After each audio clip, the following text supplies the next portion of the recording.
Good morning, friends. In last session, before some days before this exam, we have discussed about activity 15.2 and activity 15.3. Now, in this session, we are going to discuss about our next topic, that is topic number 15.3, right or left.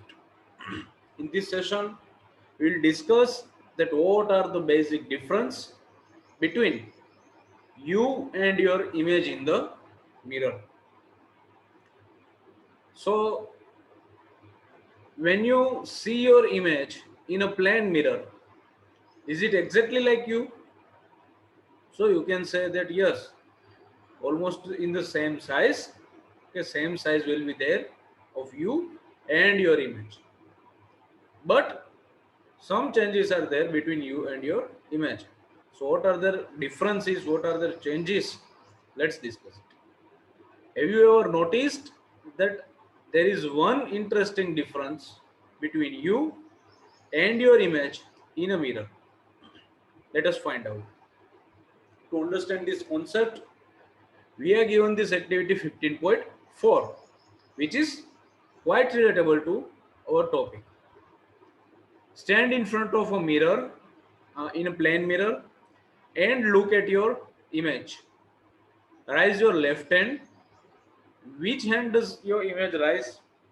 See, as you are given in this figure 15.8, if you will raise your left hand, okay, in front of a mirror, then your image in the mirror will rise its right hand. Okay, so this is the interesting difference between you and your mirror. Okay, now touch your right ear. Okay, if you will touch your right ear, then in the image the image will touch is its left ear. Okay, so you can observe this. You can perform this activity at your home also. Observe carefully. You will find that in the mirror the right appears left and the left appears right. Okay, if you will hold something with the left hand, then in the image will hold the things with the right hand. Note that only sides are interchanged. The image does not appear upside down.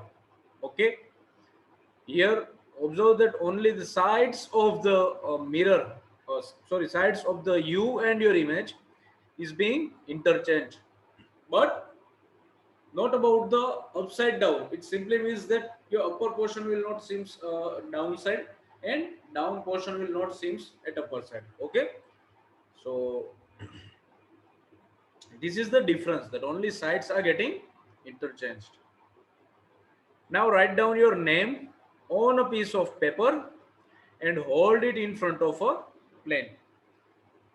This is the thing which is important. Okay, if somebody will ask you that why these letters on the ambulance are written in this reverse direction.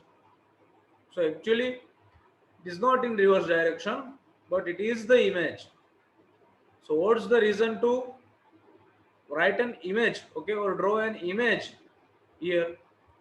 Because if this is an image, then see, simply if you are just holding something with a left hand, okay, or let's say if you will touch your ear with the left hand, then in the image will touch with right hand as it is. Okay, if you will keep an image in front of a mirror, then we can see the original one or whatever we needed as it is in the rear mirror, okay, or whatever the mirror we are using in the vehicle. In that mirrors we can see the ambulance written correct, okay, or in that image you can see A at the left side, okay, AMBU as it is, okay, and E at the right side, so that you can give some way, give some space to go to ambulance. Now write down your name on a piece of paper and hold it in front of a plain mirror. How does it appear in the mirror? Same thing we have discussed. Can you now understand why the word ambulance is written as in figure 15.9? We have discussed that if you write this ambulance in reverse order, okay, or as we can see in the image, then in the mirror of vehicles we can see the ambulance correct. Can you now understand why the word ambulance is written as in figure 15.9? When the driver of a vehicle ahead of ambulance looks in her or his mirror, her or his rear view mirror, he can read ambulance written on it and give way to it. It is the duty of everyone of us to allow an ambulance to pass without blocking its way. It's quite obvious that there must be some patient uh, inside this ambulance. So we should give some space, some way to go the ambulance. Okay, because there must be some emergency. You might have observed that in the side mirror of a scooter or a car, the images of all the objects appear smaller than the object themselves. We can say that there must be smaller image than we are visualizing. Have you ever wondered why is it so? What can be the reason of that one?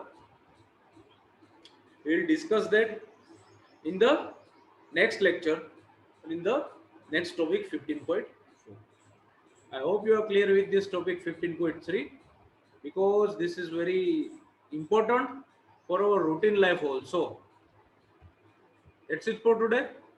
Thank you very much and have a nice day to all of you.